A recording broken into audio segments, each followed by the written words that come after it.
So before starting the video, I do really want to congratulate Hamza before anything else, because I think despite whatever criticisms I have of him, he is incredibly achieved. Like getting over 500,000 subscribers on his primary channel and 100,000 in the secondary. I think he's honestly done something correctly and he's definitely inspired a lot of people, and obviously I'm thankful for that. On that note though, I think Hamza has a couple fields where he acts as if he was an authority when he really shouldn't be. So number one, I think that Hamza, especially with the type of content that he's making right now, he's kind of detaching people from the main message. See, right now he's very focused on getting his editing quality up so that he can grab the attention of more people. But I think by doing this, he's actually taking away from the original message that he was trying to give people, which was to try and work on the life that you want to achieve. Obviously, if you watch his unfiltered videos, you still get a bit of that. But with his primary channel now, a lot of his main fan base are saying that they're starting to slip away because fundamentally the advice and the knowledge that they were seeking from him they feel like is lost within the endless amounts of memes that he surrounded his content with. I mean, he gives people relationship advice, yet his longest relationship has only been a couple months long. It's like, it comes back to this analogy that I sort of say on this channel quite a lot. You wouldn't take advice on how to make money from someone who's poor, and you wouldn't take advice on how to lose weight from someone who's obese.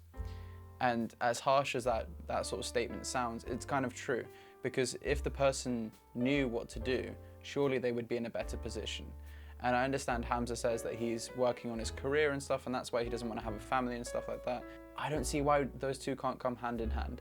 Like personally, I'm also grinding out a lot of the time and I've got a great relationship with my girlfriend, and that's not meant to be a flex, but it's just a matter of perspective to say that, you know, for a person who talks a lot about how to have successful, healthy relationships, he seems to not have a lot of background in that. On the positive note though, at least like he says, he kind of denies people who are black pill. I don't like how he sort of qualifies people in different categories, black pill, blue pill, red pill, but he's essentially saying don't give up.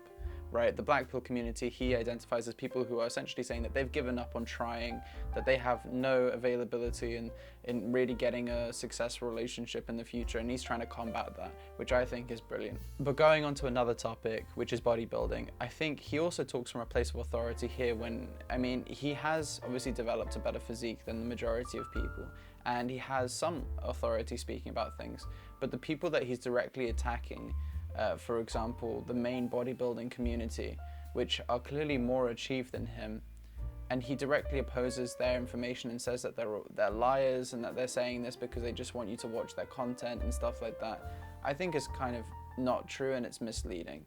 See, I watched one of Hamza's videos where he essentially said that instead of focusing on having these specific diets that maybe bodybuilders do where they try and min-max the amount of protein to calories that they have, you know, you should just have your mum's cooking and just have enough protein with it. And I think that's pretty fair advice to some extent, but he's already assuming that people have healthy diets within their family.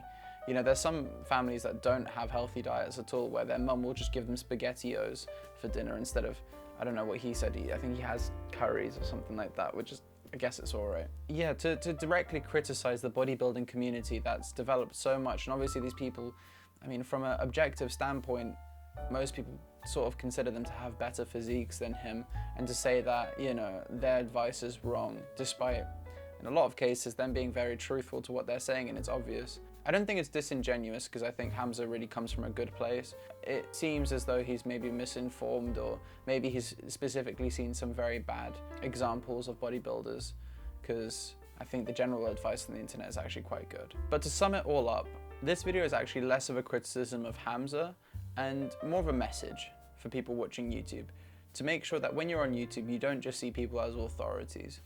You know, these are people who are just talking to a camera like me and like Hamza. They're just human beings that have enough confidence to go in front of a camera and upload it to YouTube. You know, ultimately, the truth is that you need to make sure that whoever you're listening to is a reliable source by the achievements that they've created. Because ultimately, that's the best source of information that you could have in determining whether their advice is worth listening to or not. You know, a lot of the time we listen to the PTs that we do in the gym because we look at them and we see that they're clearly achieved in the gym. We see from example that, you know, oh, what they're doing must work. If you saw a PT that was incredibly fat and stuff, you probably wouldn't be listening to their advice. And I think this is something that we should apply to most things in life. And for today's quote, by the way, guys, this one was actually pretty profound, and I actually heard it in a Discord. Weirdest place, didn't really expect that. But yeah, a lot of people pick the certainty of misery rather than the misery of uncertainty. So hopefully you're not one of those crowd.